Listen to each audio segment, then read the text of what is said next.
전에 우리가 좀 이제 공통적으로 개념 하나를 좀 배우고 좀 들어갔으면 좋겠습니다. 시뮬라크르라는 개념인데 제가 어제 카드 뉴스에 좀 드렸어요. 자, 화면 한번 띄워 주시고요. 자, 목사님 뭐 예배 시간에 이런 것까지 합니까? 네. 그래 한번 들어봐요. 그래도 이제 들어보고 이제 결정합시다. 자, 시뮬라크르라는 것입니다. 이것은 이제 문화학자였던 장 보드리야르가 1981년도 자신의 저서에서 사용하면서 대중화된 언어입니다. 이게 뭐냐? 쉽게 말해서 내가 생각하고 있는, 내가 이상적이라고 생각하는 이미지를, 원본이 아니라 그 이미지를 계속해서 복제해 나간다라는 것입니다. 대표적인 것이 무엇일까요?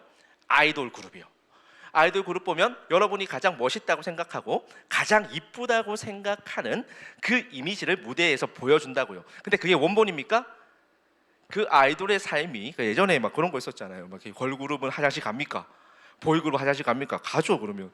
근데 무대에서 이미지만 봐서는 어때요? 안 갈 것 같잖아. 그죠? 그게 실제 삶과 우리가 만들어낸, 그러니까 복제한 삶 가운데 시뮬라크르가 일어난 거예요. 그 시뮬라크르가 일어난 것 가운데 괴리가 있다라는 것입니다. 자, 그런데 문제는 뭐냐 하면 우리가 살아가는 가운데서도 이런 현상이 일어난다라는 거죠. 세상이 여러분에게 가장 잘 속이는 게 뭐죠? 돈이면 된다. 그렇죠? 돈이 여러분을 행복하게 만들어 줄 것 같잖아요. 아닙니까? 저도 돈을 좋아합니다. 그래요. 돈이 없으면 안 되더라고요. 근데 문제는 뭐냐? 그 돈이 행복을 만들어 준다라는 것에 대해서 여러분들 동의하십니까? 어때요? 근데 우리가 이제 이론을 알잖아. 돈이 전부는 아니지. 근데 살아가다 보면 그 돈이 마치 전부가 되는 것처럼 보이는 그런 시간들 우리가 살아가게 된단 말이에요. 자, 그럼 뭐죠?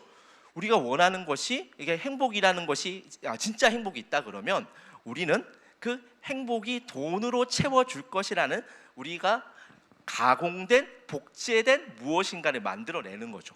그리고 나서 우리는 그 가운데 살아가게 됩니다. 돈이 행복을 가져다 줄 거야. 만들어낸 시뮬라크르입니다. 그죠? 자, 근데 문제는 무엇입니까? 돈이 여러분들을 행복하게 만들어주지 않을 수 있다라는 것이죠. 그죠? 근데 살아가다 보면, 그래서 우리가 그렇게 돈이 우리에게 행복을 줄 거다라고 생각하며 살아가다 보면 결국 무엇의 지배를 받게 됩니까? 돈의 지배를 받게 됩니다. 그 아이돌도 마찬가지잖아요. 뭐 오빠 이렇게 오빠 쫓아다니다 보면 그 아이돌 그룹의 지배를 받게 되고 있는 우리의 모습을 보게 됩니다. 그죠? 네, 그래요. 이게 사실 시뮬라크르라는 것을 이제 이야기하면서 장 보드리야르라는 이 학자가 이야기한 거예요. 그래서 가공된 현실 가운데 지배를 받게 되는 것을 유사현실이라고 이야기를 합니다. 자, 그런데 이 유사현실이라는 것이 우리의 신앙생활 가운데서도 일어날 수 있죠. 여러분은 하나님을 어떻게 생각하십니까? 그러면 다 다르겠죠? 다 하나님에 대해서 다 다르게 이야기하겠죠? 여러분의 생각을 담아서, 여러분의 이상을 담아서, 심지어 여러분의 탐심을 담아서 하나님에 대해서 여러분들이 어떤 이미지를 만들어 가지고 여러분들이 가지고 있을 거라고요. 그러니까 근데 문제는 뭐냐? 그게 성경에서 말하는 하나님의 실제냐는 것입니다. 아닐 때가 많죠. 우리는 하나님에 대해서, 하나님 반드시 이건 이렇게 하셔야 됩니다. 하나님 반드시 이거는 이렇게 하시면 안 됩니다. 라는 관념들이 있어요. 생각들이 있습니다. 이게 시뮬라크르라는 거예요. 이게 성경에서 말하는 실체가 아니라 우리가 만들어낸 복제된 현실이라는 것입니다. 자, 근데 중요한 건 뭐죠? 이것 다음에 일어난 것이 뭐죠? 우리가 만들어낸 하나님이 우리를 지배하는 거죠. 그러니까 성경이 말하는 그 하나님 말고 우리가 만들어낸 우상이 우리의 삶을 지배하기 시작하는 것입니다. 그게 뭐라고요? 유사현실이라고요.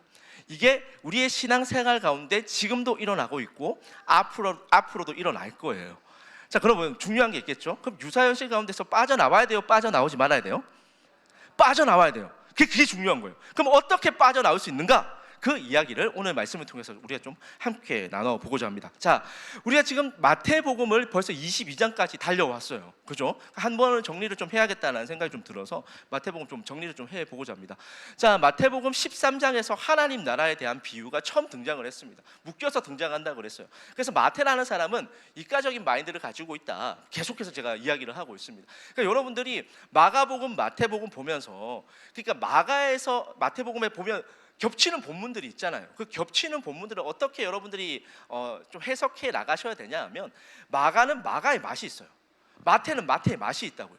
그러니까 여러분들이 그 본문을, 그러니까 똑같은 본문을 똑같이 설교할 거면 뭐하러 사복음서가 주어져? 그러니까 종합복음서 뭐 이런 거 만들면 되잖아요. 종합복음서 이런 거 만들면 되잖아요. 근데 그게 아니라 하나님께서 마태복음 따로 주셨고 마가복음 따로 주셨다라는 것은 마태에서 하고자 하는 이야기가 있고 마가에서 하고자 하는 이야기가 있단 말이에요. 자, 그런데 그 마태에서 하고자 하는 이야기에서 가장 중심적이 되는 어떤 성경 비유가 무엇이냐면, 마태복음 13장에 등장하는 하나님 나라가 무엇인가에 대한 비유예요. 이 대표적인 비유가 무엇이었죠? 네 가지 밭 비유였습니다. 길가, 가시밭, 돌밭, 좋은 밭. 여러분 기억나시죠? 그 좋은 밭이 무엇이었습니까? 좋은 밭이 가시가 없어서, 돌이 없어서 좋은 밭이 된 게 아니에요.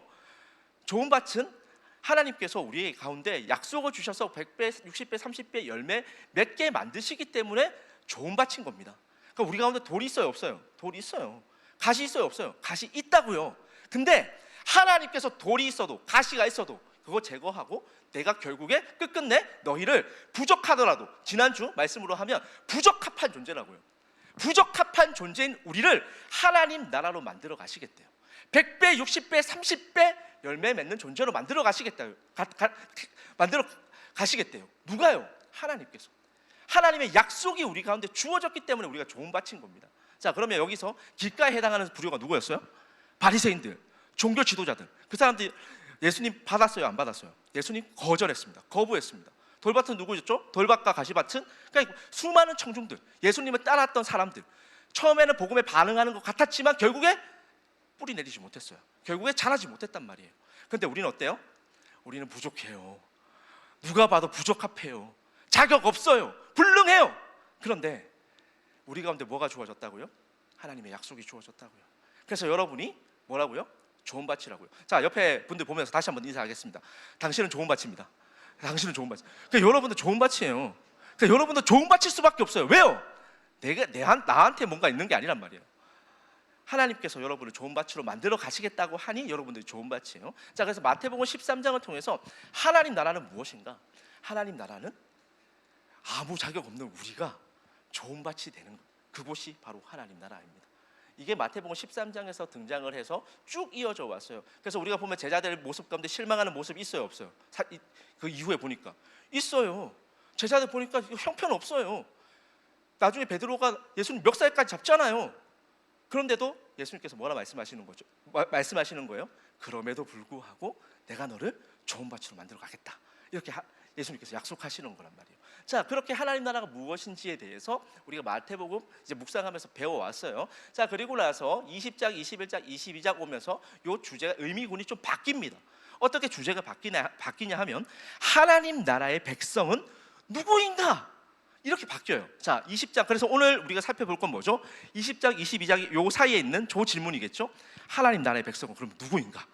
그 하나님 나라에 들어가는 하나님 나라의 백성은 누구인가? 요거 살펴볼 거예요. 그리고 나서 마태복음 25장에 가면 열처녀 비유, 달란트 비유, 양과 염소의 비유 이렇게 묶여가지고 하나님 나라의 백성은 어떻게 살아야 하는가? 이렇게 의미군들이 또 바뀌어서 주제가 계속해서 확장되어지고 있다라는 것을 우리가 살펴볼 수 있습니다. 그래서 여러분들이 마태복음을 이제 이해해 나가실 때, 묵상하실 때 이런 것들을 하나씩 기준점을 가지고 마태복음 묵상하시면 좋을 것 같아요. 자, 그러면 하나님 나라의 백성은 누구이겠습니까? 오늘 그 질문 가지고 여러분 뭐라고요? 오늘 뭐 한다고요? 하나님 나라의 백성은 뭐라고? 누구인가? 요거 살펴보는 거예요. 그래서 여러분들이 나갈 때 예배당 빠져나갈 때 예배 마치고 나가서 하나님 나라의 백성은 누구인가? 이 질문에 여러분들의 말로 대답할 수 있으면 오늘 오케이인 겁니다. 오늘 그거 하려고 우리가 지금 예배 드리고 있는 거예요. 자, 하나님 나라의 그런 백성은 누구이겠습니까? 그래서 우리가 마태복음 20장 통해 가지고 그 포도원 비유를 살펴봤어요. 그 포도원 비유를 보니까 마태복음 20장에서 나와 있던 포도원 비유 보니까 3시에도 부르고 뭐 아침에도 부르고 뭐 점심 때도 부르고 다 불렀잖아요. 그 가운데서 가장 중요한 건 뭐였죠? 은혜를 아는가? 그 은혜를 아는가? 그 은혜가 뭡니까? 은혜가 뭐죠? 은혜를 여러분들 언제 가장 많이 씁니까? 오늘 찬양이 은혜롭더라. 오늘 설교가 은혜롭더라. 그러니까 이 말은 뭐죠? 내 마음 가운데 만족함이 있었다. 그때 은혜라는 말을 쓰잖아요.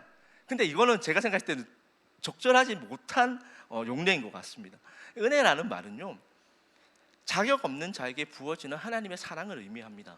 그러니까 만약 여러분들이 혹시라도 말씀 듣다가 이게 은혜라고 생각되어지면 저한테 이야기를 해야 될까요? 하나님한테 이야기를 해야 될까요?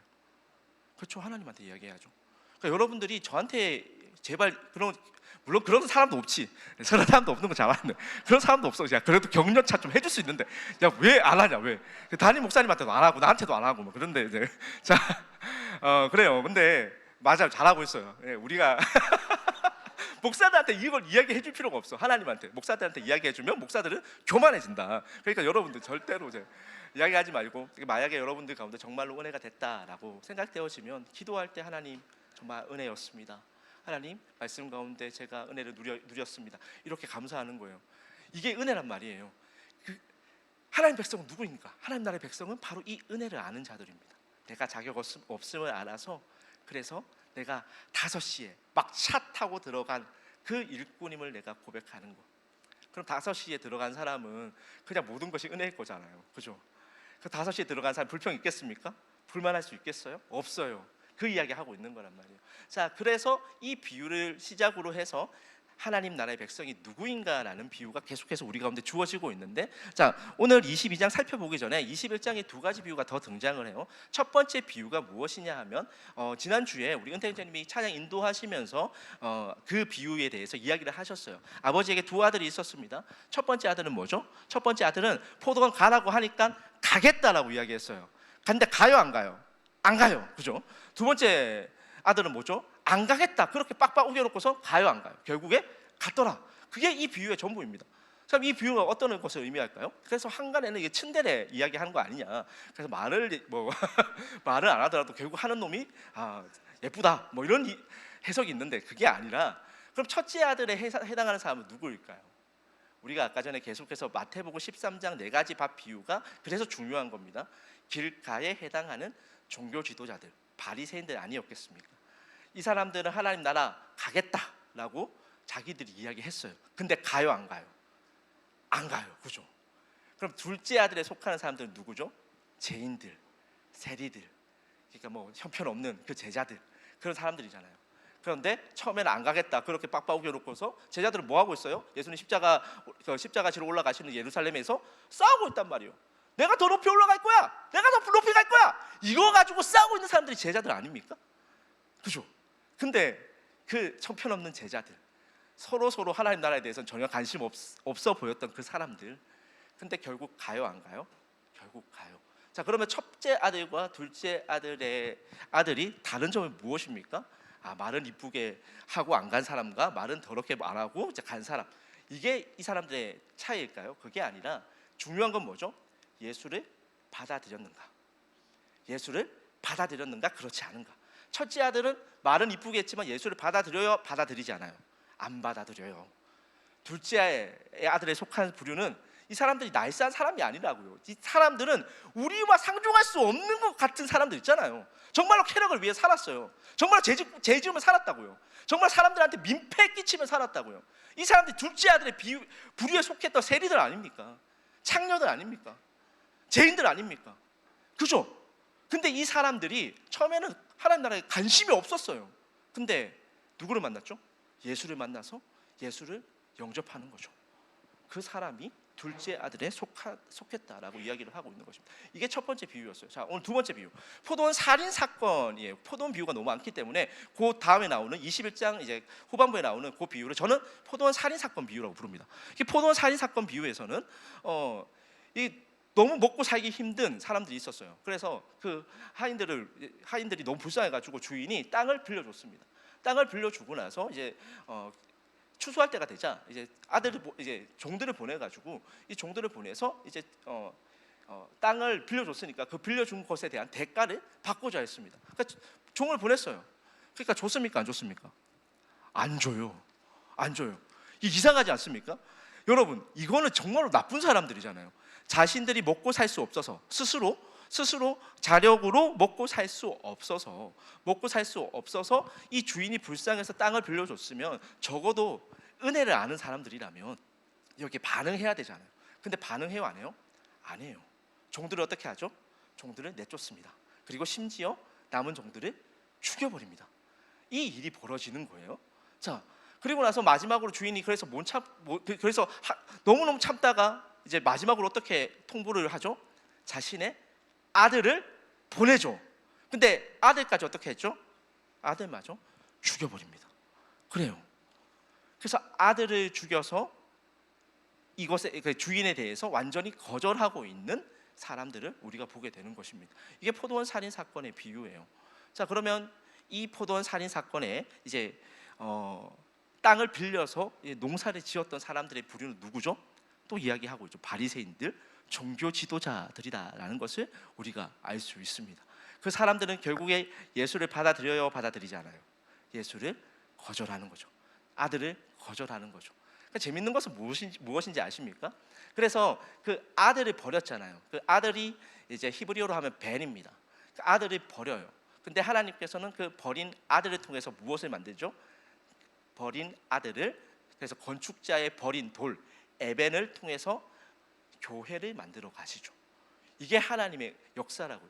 그러면 지금까지 첫 번째 비유도 그렇고 두 번째 비유도 그렇고 지금 우리가 가장 그 하나님 나라의 백성은 누구인가라는 이 질문 가운데 가장 중요한 관건이 있어요. 그게 뭐죠? 예수를 받아들였는가?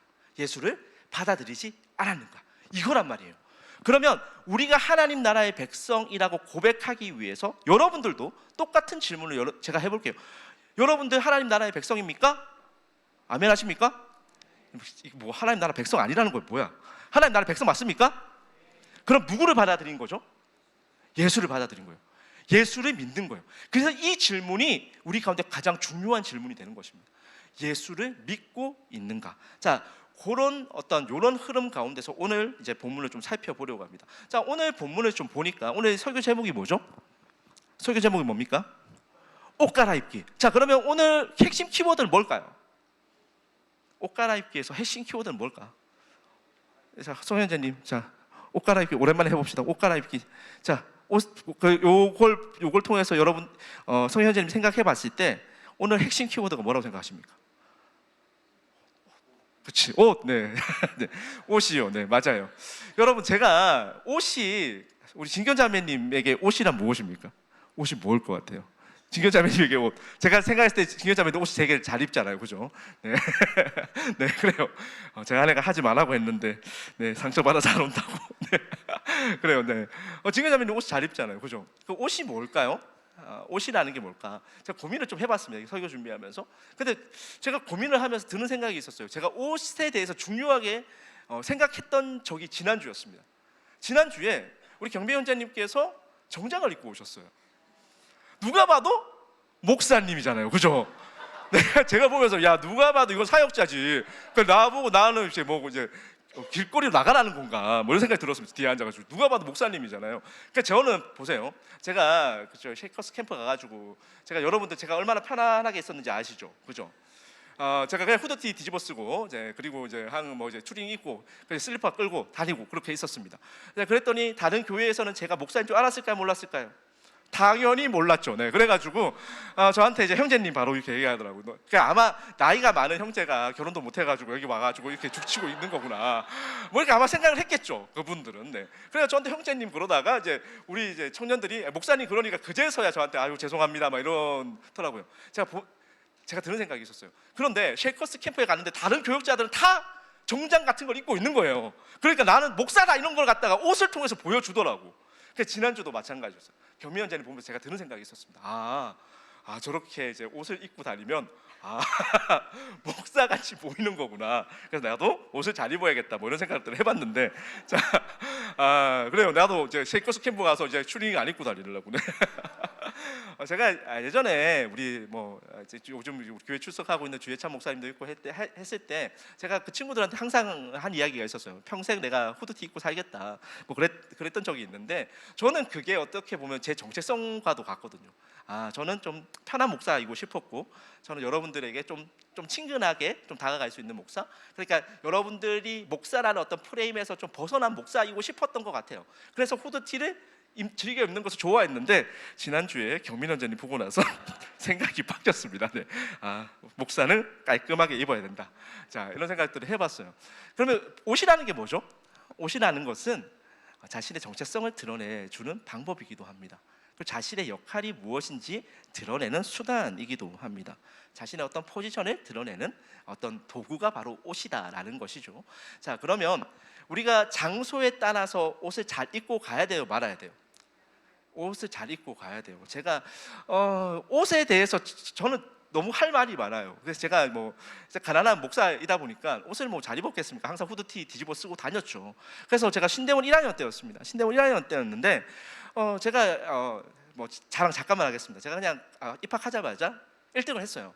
1등을 했는데 1등을 했는데 여러분, 제가 신대원의 수석 졸업입니다. 그래서 여러분들이 그런 것 때문에 공부 자랑하면 끝이 없어요. 그래서 일단 오늘 여기까지만 하고, 자, 일단 제가 항상 학교에서 저는 여러분들이 수련회에서 보셨다시피, 쉐이커스 캠프에서 보셨다시피 제가 딱 그렇게 해다녔어요. 슬리퍼 질질 끌고 그냥 후드티 뒤집어 쓰고 그냥 추리닝 바지 입고 학교를 늘 그렇게 다녔단 말이에요. 자, 그랬더니 이제 제가 1등을 하고 났습니다. 이게 소문이 퍼졌겠죠, 학교에. 그리고 나서 제가 지나가고 있는데 여기서 저 스피커 위치에서 어떤 전도사님 한 분이 저한테 이렇게 이야기하는 거예요. 와, 저 사람이 그럼 1등인 거야? 이렇게 이야기하는 거예요. 그래서 흐뭇해진 내심. 근데 그 뒤에 들어오는 소리가 저를 뒤통수를 팍 때리더라고. 야, 공부 더럽게 못하게 생겼는데? 공부 잘하게 생긴 얼굴 따로 있습니까? 네, 그래서 내가 내가 이게 후드티 집어 쓰고 다니까 별별 이야기 다 듣는구나, 뭐 생각을 해봤는데, 그래요. 여러분들, 학교에서는 학생에 맞는 의복을 입으면 그래도 조금 더 그 사람이 학생인 줄 압니다. 그러니까 저처럼 이렇게 후드티 뒤집어 쓰고 다니면 오해를 받는다고요. 결혼식 때, 어제 결혼식도 갔다 왔는데 결혼식 갈 때 후드티 뒤집어 쓰고 갈 수는 없잖아요, 그죠? 마찬가지예요. 우리가 옷이라는 것은 장소에 따라서, 시간에 따라서 여러분들이 맞춰 입어야 한다라는 것입니다. 오늘 본문은 그 이야기를 우리에게 좀 잘 보여주고 있어요. 자, 오늘 본문 속으로 좀 들어가 보도록 하겠습니다. 자, 오늘 본문은 혼인잔치 비유라고 불리우는 본문입니다. 자, 우리 22장 2절 말씀 한번 볼까요? 22장 2절 말씀 보니까, 자, 다 같이 한번 읽어보겠습니다. 자, 이제 좀 재밌는 얘기도 좀 했고 잠도 좀 깼으니까 2절 말씀 다 같이 볼게요. 자, 오늘은 제가 되게 빠르게 지금 진행을 하고 있습니다. 자, 어쨌든 여러분, 설교가 너무 길어진 것에 대해서 저도 좀 죄송하지만 이게 우리 교회의 정체성이다라고 생각하시고 그냥 어차피 빨리 가봐야 죄밖에 안 짓잖아요, 그죠? 예배라도 드려야 여러분 하나님 생각합니다, 그죠? 은혜를 누릴 수 있어요. 자, 2절 말씀 다 같이 보겠습니다. 2절 말씀, 자, 다 같이 읽겠습니다. 시작. 천국은 마치 자기 아들을 위하여 혼인잔치를 베푼 어떤 임금과 같으니. 자, 또 천국은 마치 하나님 나라에 대해서 이야기를 해주고 있는데 비유군이 어떻게 묶였다고요? 하나님 나라의 백성은 누구인가? 이렇게 묶여 있어요. 자, 그러면 하나님 나라의 백성은 누구인가라는 이 질문을 가지고 이 비유 속으로 한번 들어가 보도록 하겠습니다. 자, 좀 보니까 임금이 사람들을 초대를 했어요. 사람을 초대를 했는데, 자, 그 초대받은 사람이 거부하는 장면이 나옵니다. 자, 그런데 임금이 얼만큼 준비를 많이 했는지 4절 말씀 좀 보여주시죠. 4절 말씀 다 읽지는 않고 4절 말씀을 좀 읽겠습니다. 자, 다 같이 한번 읽어볼까요? 시작. 다시 다른 종들을 보내며 이르되 청한 사람들에게 이르기를 내가 오찬을 준비하되 나의 소와 살찐 짐승을 잡고 모든 것을 갖추었으니 혼인잔치에 오소서 하라 하였더니. 자, 지금 4절 말씀을 보니까 지금 주인이 뭘 준비했다고 이야기하고 있죠? 이거 풀 패키지잖아, 그렇죠? 여러분들 호캉스 할 때 이 풀 패키지잖아. 이거 완전 그냥 가가지고 있으면 그냥 알아서 다 해주겠다, 그러니까 와라 라고 이야기를 했어요. 자, 그러면은 우리 같으면 가겠죠. 근데 사람들이 갔을까요, 안 갔을까요? 5절 말씀 보겠습니다. 자, 5절 말씀 보니까 그들이 돌아보지도 않고 한 사람은 자기 밭으로 갔어요. 또 한 사람은 자기 사업하러 갔어요. 자, 그래서 보니까 처음에 초대받았던 사람들은 이 혼인잔치에 가요, 안 가요? 안 간다라는 것을 알 수 있습니다. 자, 그럼 이 처음에 초대받았던 사람들은 누구죠? 지금 계속해서 비유군에 등장하고 있는 종교 지도자들, 바리새인들. 이 사람은 하나님께서 풀 패키지를 준비하고 있다는 것도 알고 있어요. 근데 가요, 안 가요? 안 가죠. 안 가고 있다는 것을 알 수 있습니다. 자, 그리고 나서 보겠습니다.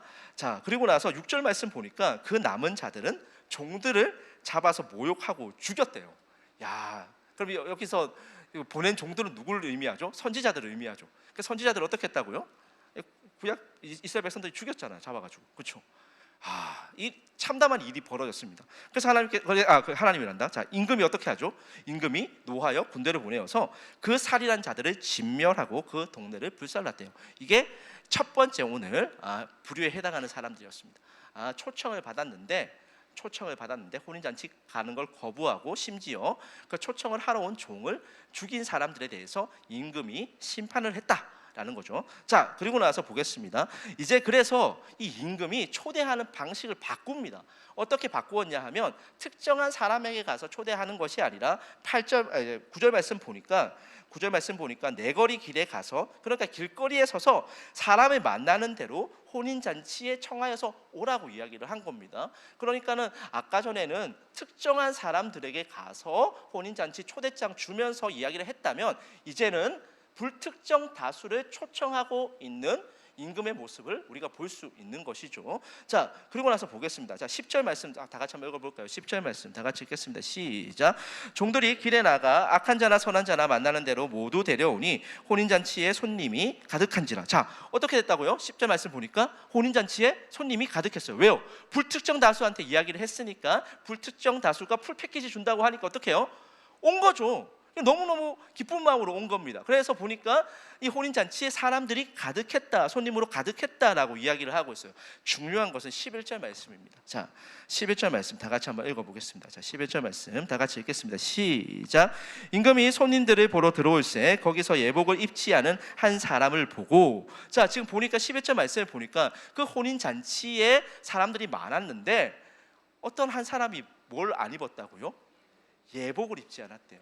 그러니까 결혼식장에 후드티 뒤집어 쓰고 간 거예요.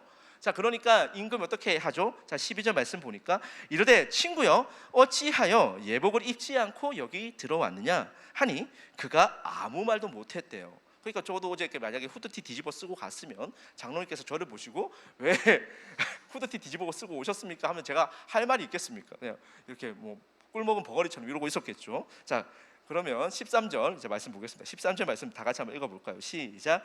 임금이 사람들에게 말하되 그 손발을 묶어 바깥 어두운 데에 내던지라. 거기서 슬피 울며 이를 갈게 되니라 하니라. 자, 그 13절 말씀 보니까 어떻죠?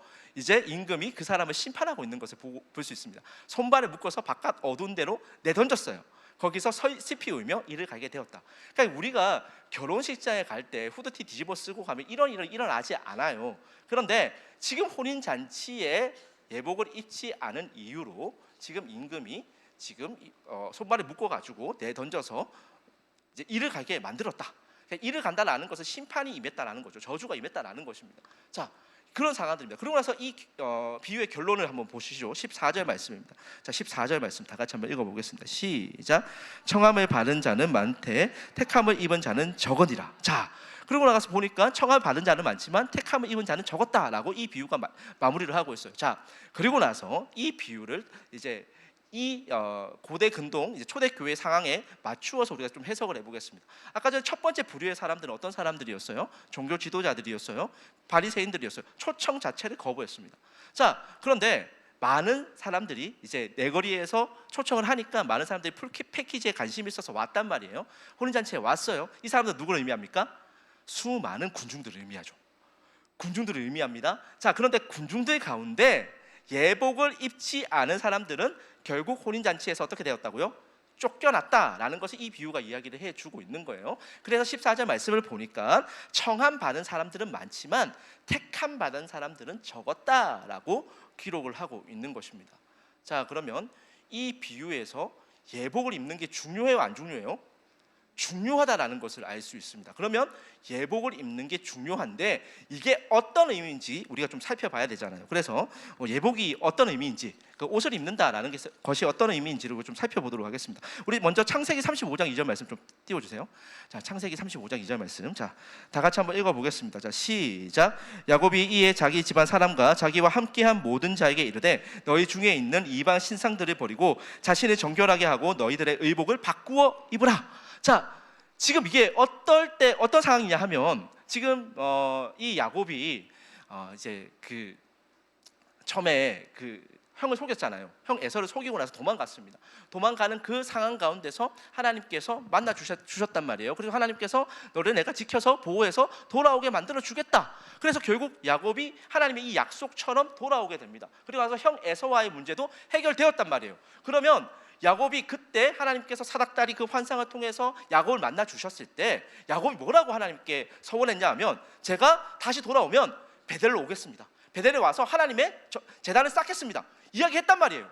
그러면은 돌아와서 에서와의 문제도 다 해결되었어요. 그러면 올라가야 돼요, 안 올라가야 돼요?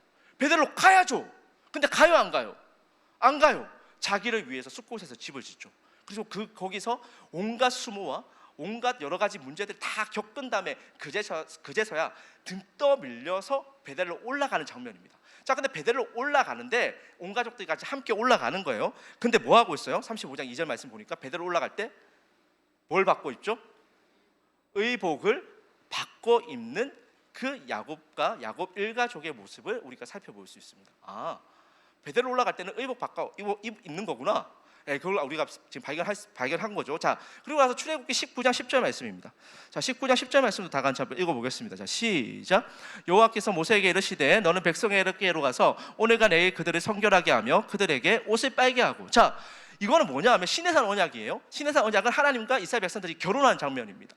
그 결혼하는 장면 할 때 이제 하나님하고 이스라엘 백성들이 시내산에서 결혼을 하는데 이스라엘 백성들한테 뭘 하라고 지금 시키는 거죠? 지금 너희가 입은 옷은 적절한 예복이 아니니까 옷을 빨아서 옷을 입고 올라와라. 그 이야기를 하고 있는 거예요. 아, 그럼 하나님 만날 때는 뭘 해야 되는 거죠? 지금 창세기 말씀도 그렇고 출애굽기 말씀도 그렇고 옷을 갈아입는 거예요. 그죠? 그 공통점을 우리가 발견할 수 있는 겁니다.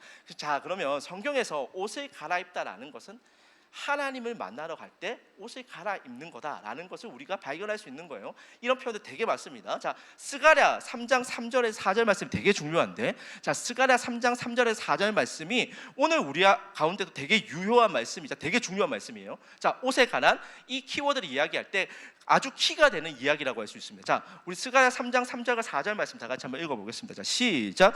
여호수아가 더러운 옷을 입고 천사 앞에 서 있는지라 여호와께서 자기 앞에 선 자들에게 명령하사 그 더러운 옷을 벗기라 하시고 또 여호수아에게 이르시되 내가 내 제약을 제거하여 버렸으니 내게 아름다운 옷을 입히리라 하시고. 자, 지금 여기서 재판장은 누구냐면 하나님. 자, 그 다음에 검사가 사단이에요. 즉 검사가 지금 여호수아 제사장 여호수아를 고발하고 있습니다. 제목이 뭐죠? 제목 보니까 우리 3절 말씀 보니까 지금 여호수아가 어떤 옷을 입고 있어요? 더러운 옷을 입고 있어요. 그러니까 사단이 봤을 때 하나님한테 고발하는 거예요. 하나님, 저 제사장 여호수아 더러운 옷 입고 있어요. 그러니 심판해 주세요. 구형 때려 주세요. 이게 지금 사단의 입장이란 말이에요. 자, 그러면 하나님께서 어떻게 하셔야 돼요? 더러운 옷 입었으니까. 저게 더럽다라는 말은 이제 오늘날로 치면 이제 우리가 가장 더러워하는 것들, 그게 옷에 묻었다라는 거예요. 오물이 묻었다는 거죠. 똥이 묻었다는 얘기예요. 여러분, 똥 묻은 사람하고 같이 옆에 앉아 있을 수 있습니까? 이건 저로 할게요, 그냥. 자, 제가 화장실 갔는데 똥을 묻혀 왔어요. 그래서 제가 설교를 하고 있어요. 그럼 여러분들 저는 어떻게 생각하시겠습니까? 같이 있기 싫잖아요, 그죠? 지금 여호수아가 제사장임에도 불구하고 똥 묻은 옷을 입고 온 거예요. 그러니까 지금 사단이 뭐라고 얘기하는 거죠? 아니, 하나님 앞에 나오면서 똥 묻은 옷을 입고 왔네? 야, 하나님, 저거 아니죠. 저 선 넘는 거예요. 저거 심판하셔야 됩니다. 저 구형 때리셔야죠. 저거 어떻게 좀 해주세요. 지금 딱 고발했단 말이에요. 자, 그럼 하나님께서 어떻게 하셔야 됩니까? 더러운 옷 입고 왔으니까 심판하셔야 되잖아요. 구형 때리셔야죠. 근데 하나님께서 어떻게 하시죠? 4절 말씀이 되게 중요합니다. 4절 말씀 다 같이 한번 읽어볼까요? 자, 다 같이 읽겠습니다. 시작. 여호와께서 자기 앞에 선 자들에게 명령하사 그 더러운 옷을 벗기라 하시고 또 여호수아에게 이르시되 내가 내 제약을 제거하여 버렸으니 내게 아름다운 옷을 입히리라 하시기로. 자, 그런데 하나님께서 이상한 지금 판결을 내리시죠.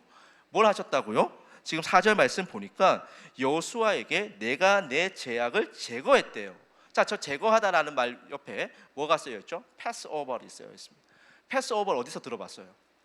유월절. 그죠? 유월절 우리가 알잖아요. 장자의 재앙 올 때 이걸 피하기 위해서 문지방에 뭘 발라야 돼요? 문설주에 어린 양의 피를 발라야 돼요. 양의 피를 바르면 어떻게 하는 거예요? 넘어가는 거예요. 하나님의 사자가 심판하러 왔다가 그 피 보고 나서 넘어가는 거라고요. 자, 마찬가지예요. 제거하다라는 말의 의미는 패스오버이에요. 자, 그러면 제가 똥 묻은 옷을 입고 하나님 앞에 나왔어요. 그래서 사단이 저를 고발했어요. 근데 하나님께서 어떻게 하시는 거죠? 패스 오버라는 거예요. 눈 감아 주시는 거예요. 여전히 저의 존재는 어때요? 똥 묻은 것 같아요. 더러워요. 저는 제가 가득해요. 근데 하나님이 패스 오버해서 넘어가시는 거라고요. 자, 넘어가시는 것뿐만이 아니라 우리 가운데 무슨 옷을 입혀주시죠? 자, 마지막 보니까 내게 아름다운 옷. 저기 보니까 뭐라고 적혀 있어요? 자, 다 같이 한번 읽어볼까요? 자, 시작. 마할라조트. 저건 뭐냐면 왕의 의복인 거예요. 가장 소중한, 가장 고귀한 옷을 입혀주시는 거예요. 자, 그러고 보니까 되게 이상하잖아요. 저는 더러워요. 저는 하나님 앞에서 하나님을 만나러 가기에 합당하지 않은 예복을 입고 있었어요. 그래서 사단이 고발까지 했어요. 저 좀 어떻게 하라고. 근데 하나님께서 어떻게 하시죠? 패스오버를 하시는 거예요. 눈 감아 주시는 거예요. 제 존재는 여전히 더럽지만 눈 감아 주시고 오히려 저한테 무슨 옷을 입혀 주신다고요? 마할라조트를 입혀 주신다고요. 마할라조트를 입혀 주신다고요. 그래서 제가 우리 설교 서두에 이야기했던 게 은혜가 이런 게 은혜입니다. 여전히 나는 죄인인데 하나님 만나러 갔는데 하나님께서 뭘 하신 거예요? 우리 가운데 우리의 죄악들, 우리의 더러운 것들, 우리의 추잡한 것들 주님께서 패스오버를 하시고 주님께서 우리 가운데 마할라조트를 입혀주시는 거예요. 이게 은혜 아닙니까? 지금 오늘 비유가 그 이야기를 하고 있는, 우리 가운데 보여주고 있는 거예요. 그리고 나서 이 옷이 어떤 옷인지 이사야 61장 10절 말씀도 보여주고 있는데 61장 10절 말씀도 다 같이 한번 읽어보겠습니다. 61장 10절 말씀 다 같이 읽겠습니다. 시작. 내가 여호와로 말미암아 크게 기뻐하며 내 영혼이 나의 하나님으로 말미암아 즐거워하리니 이는 그가 구원의 옷을 내게 입히시며 공의와 겉옷을 내게 더하심이 신랑이 사물을 쓰며 신부가 자기 보석으로 단장함 같게 하셨음이라. 자, 그래서 하나님께서 우리에게 입혀주셨던 이 마할라조트, 가장 고귀한 옷이 어떤 옷인지 살펴보니까 그게 구원의 옷이래요. 그게 구원의 옷인데 그 구원의 옷을 입으니까 우리가 무엇을 행하는 사람이 됐죠? 공의와 정의를 행하는 사람이 된다고. 이 공의와 정의를 신약 버전으로 바꾸면 뭐다? 사랑이에요, 사랑. 그래서 우리는 이제는 어떻게 되는 거죠? 구원의 옷을 입고 사랑을 행하는 존재로 하나님께서 그렇게 살아갈 수 있도록 만들어 주시겠다. 지금 이사야 말씀을 통해서 우리 가운데 약속해 주고 있는 것입니다. 자, 마지막으로 요한계시록 7장 14절 말씀 볼게요. 자, 요한계시록 7장 14절. 자, 그래서 이 옷이 어떻게 우리에게 주어졌는가? 패스오버를 해서 우리 여전히 죄악 덩어리고 여전히 우리는 추잡하고 여전히 더럽지만 이 옷이 어떻게, 이 마할라조트가 우리 가운데 어떻게 입혀졌는가? 요한계시록 7장 14절이 그걸 우리에게 보여주고 있어요. 자, 다 같이 한번 읽어볼까요? 자, 시작. 내가 말하기를 내 주여 당신이 아시나이다 하니 그가 나에게 이르되 이는 큰 환난에서 나오는 자들인데 어린 양의 피에 그 옷을 씻어 희게 하였느니라. 자, 그래서 여러분들은 지금 뭘 입고 있어요? 마할라조트 입고 있다고요. 고귀한 옷 입고 있다고요. 자, 그런데 그게 여러분에게 어떻게 주어졌죠? 큰 환난 가운데서 나왔는데 그 옷을 우리 가운데 입혀주시는데 방법이 있었어요. 그게 뭐죠? 어린 양의 피에 그 옷을 씻어서 희게 한 이후에 여러분에게 입혀주셨어요. 이게 하나님의 사랑입니다. 이게 하나님의 은혜입니다. 우리가 다 혼인잔치에 초청받았어요. 그죠? 혼인잔치에 초청받았는데 우리는 예복을 안 입고 이제 왔어요. 예복 안 입고 왔는데 하나님께서 우리 발견하시더니 어떻게 하시는 거예요? 우리를 옷 갈아입혀 주시는 거예요. 그 혼인잔치에 참여하기 위해서는 합당한 예복 입어야 되잖아요. 그 예복이 뭐라고요? 어린 양의 피로 빤 옷이요, 구원의 옷이요. 그거 입어야 우리가 혼인잔치에 참여할 수 있다라고 성경이 우리 가운데 지금 보여주고 있는 것입니다. 하나님께서 우리에게 우리의 죄악들, 우리의 더러운 것들 패스오버를 하셔서 결국 하나님께서 우리에게 마할라조트를 입혀주셨습니다. 그 대가가 어린 양의 피예요. 우리가 그냥 지금 이 자리 가운데서 혼인잔치에 참여하고 있는 게 아니잖아요. 혼인잔치가 뭐죠? 혼인잔치가 하나님 나라예요. 임금은 누구를 의미하죠? 하나님을 의미해요. 혼인잔치는 그래서 성경 전체에서 보면 예수님과 우리가 만나는 것, 연합하는 것을 의미합니다. 자, 우리가 어떻게 예수님과 연합할 수 있습니까? 예수님께서 어린 양의 피로 우리의 옷을 씻어주셔서 우리가 마할라조트 입고 구원의 옷 입고 그 혼인잔치에 참여했기 때문에 우리가 예수님과 연합할 수 있게 되는 것입니다. 사랑하는 청년 여러분, 여러분은 어떤 옷 입고 있습니까? 지금 어떤 옷 입고 있어요? 한번 주위 청년들 한번 볼까요? 어떤 옷 입고 있습니까? 네, 그래요. 우리는 세상에서 좋아하는 옷들 입고 있습니다. 세상에서 이야기하고 있는 그 옷들 입고 예쁜 옷 입고 있으면 뭔가 내가 뽐내고 싶기도 하고 세상에서 뭔가 좀 좋은 사람이 되는 것 같아서 인정받는 것 같아서 그래서 그 세상의 옷을 흠모하기도 합니다. 그게 우리가 살아가는 방식일 거예요. 근데 그게 유사현실이다라는 것입니다. 저는 여러분이 적어도 예수님 만나러 와서 하나님 만나러 와서 우리가 예배하러 와서 여러분이 입어야 할 옷은 무엇이겠습니까? 예수님께서 어린 양의 피로 빤 옷 우리가 입고 있어야 되지 않겠습니까? 그런데 우리는 교회 와서도 자꾸만 물론 그 옷을 거부하진 않죠. 혼인잔치 초청은 받았잖아요. 그래서 예배 드리러 왔어요. 그래서 우리는 예배 지금 드리고 있고 지금 이 시간 가운데 혼인잔치에 참여한 하객으로 여기 다 모여 있어요. 자, 문제는 뭐냐? 그러면 거기에 걸맞는 예복을 입어야 하는데 우리는 어떠냐 하면 반은 후드티, 반은 웨딩드레스 이렇게 입고 있는 거예요. 얼마나 기괴해요. 제가 결혼할 때 제 아내가 이제 웨딩드레스 입고 했을 거잖아요. 그런데 제 아내가 저기 이제 결혼하는데 이제 장인어른가 걸어 들어오는데 제 아내 절반은 이렇게 웨딩드레스, 절반은 추리닝. 이거 말이 안 되잖아요. 그죠? 근데 우리는 어떠냐면 예배 시간이 그렇게 온다고요. 반은 턱시도, 반은 추리닝, 반은 세상, 반은 그리스도 옷 이렇게 입고 와서 예배 드리고 있잖아요. 이렇게 하나님 나라 들어가려고 하잖아요. 그러면서 하나님, 저는 세상에 좋은 옷도 입고 싶고 그리스도의 옷도 입고 싶어요. 하나님 이거 안 돼요?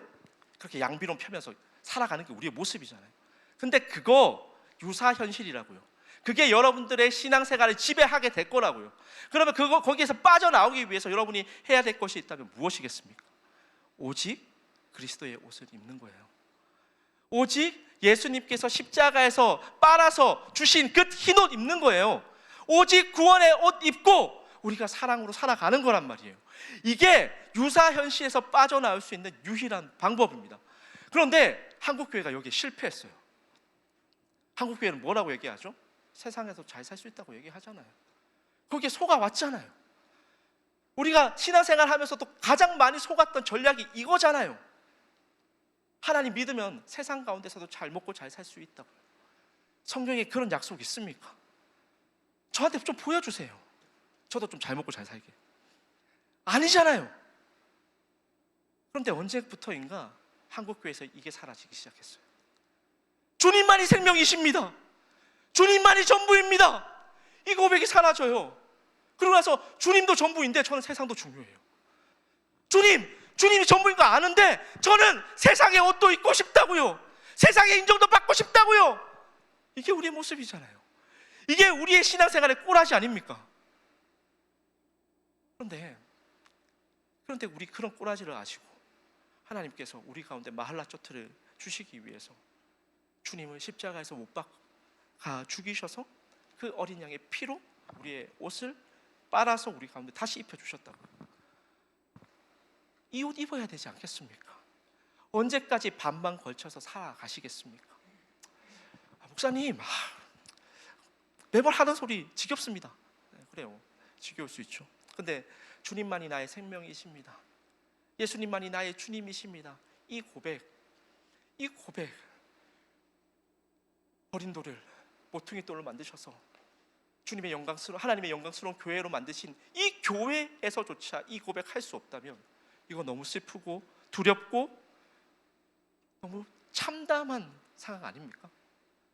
근데 우리 한국교회가 이 고백을 놓치고 있다고요. 교회가 많이 커졌어요. 그죠? 한국교회 대형교회 얼마나 많아요. 한국교회가 재정도 넉넉해졌어요. 그죠? 우리가 예전에는 제가 40년 전, 제가 이제 43이니까 30년 전만 해도 저는 히터 없었어요. 그냥 손난로 떼놓고 그냥 나무난로 떼면서 그렇게 예배드렸습니다. 근데 여러분 예배드리기 얼마나 좋아요. 근데 교회는 아름다워지고 크기도 커지는데 그 가운데 예수님의 이름이 없어요. 내게 은과 금은 없거니와 내가 내게 있는 것을 내게 주르니 일어나 걸어라. 그 예수 그리스도의 이름이 없다고요. 이게 한국교회의 모습 아닙니까? 여러분, 뭔가 이상하지 않아요? 그럼 우리가 어떤 공동체 만들어 가야 할까요? 저는 여러분이 세상의 반, 교회의 반 걸치고 있는 그런 그 회색지대에 속한 그런 사람이 되지 않기를 소망합니다. 여러분, 예수님의 옷 입고 이제 온전하게 그리스도의 옷 입고 이 천국 잔치에 여러분 참여하십시오. 우리가 함께 우리 기쁨의 교회 청년부 공동체를 만들어 갈 때는 그거 하는 거예요. 주님만이 나의 생명이십니다. 주님만이 나의 하나님이십니다. 십자가에 달리신 그 주님 바라보겠습니다. 이 고백 붙들고 우리가 함께 모여서 공동체 하고 있는 것 아닙니까? 저는 기쁨의 교회 청년부가 그런 공동체 되기를 예수님의 이름으로 소망하고 축복합니다. 자, 그래서 우리 옆에 있는 우리 좌우, 앞뒤 좌우 우리 청년들하고 이렇게 한번 인사했으면 좋겠어요. 옷 갈아입자. 네. 옷 갈아입어요. 네. 언제까지 세상이 그 이상하잖아. 절반 추리닝, 절반 턱시도, 절반 웨딩 이거 이상하잖아요. 그죠? 옷 갈아입읍시다. 옷 갈아입어요.